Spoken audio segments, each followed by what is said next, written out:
Mais j'aimerais parler en termes de dimension. La première dimension, parce que dans ce texte, le texte, en fait, quand je parle de l'éternité, ça va aller deux dimensions. Ici, il commence maintenant à nous présenter la première dimension. Parce que ça, c'est le cahier de charge du ministère. Je vais noter de la vision de Jésus. Suivez-moi très bien, parce que nous sommes dans l'enseignement. C'est une suite logique de nos enseignements. Amen. Amen. Donnez-moi votre attention et vos oreilles.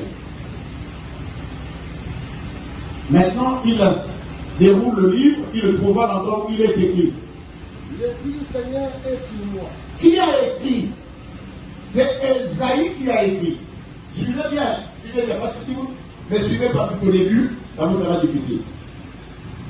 C'est Esaïe qui a écrit. Et si vous voulez retrouver ça, vous allez regarder Esaïe chapitre 61. Donc quand Esaïe est venu, saisi par l'esprit de la prophétie, il a commencé à annoncer la vie de Christ.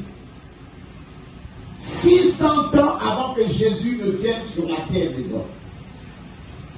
Et après que Esaïe soit passé 600 ans accompli, Jésus vient sur la terre.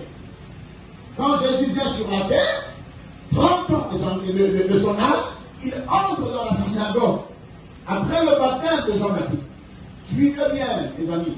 Après le baptême de Jean-Baptiste, il entre dans la synagogue. On lui remet quel livre? Le livre du prophète est. Est-ce que les gens sont avec moi ce matin? Amen. Donnez à Dieu une offrande d'acclamation. Je vais sortir que vous êtes là. Non, Dieu ne mérite pas là.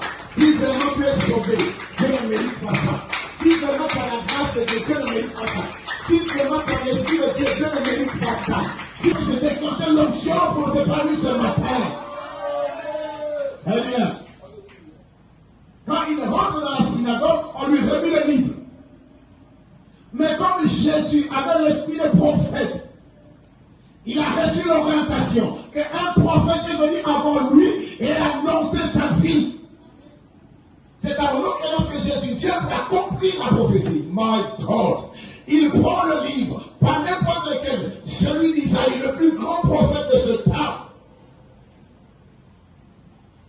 En Israël, il y a eu le plus grand. Il y a Isaïe, il y a aussi Moïse, il y a aussi Élie, et il y a aussi tout ce que vous connaissez. Parce qu'il y a des prophètes mineurs, il y a aussi des prophètes majeurs. Un des exemples des prophètes majeurs, Jérémie. Un des exemples des prophètes mineurs, Habakkuk, Sophonie, Agé, Michée, Naou. Ce sont des prophètes mineurs. Majeurs, c'est déjà des Isaïe, des Élie. C'est bon? Des Moïse, c'est bon? Ça va? Très bien.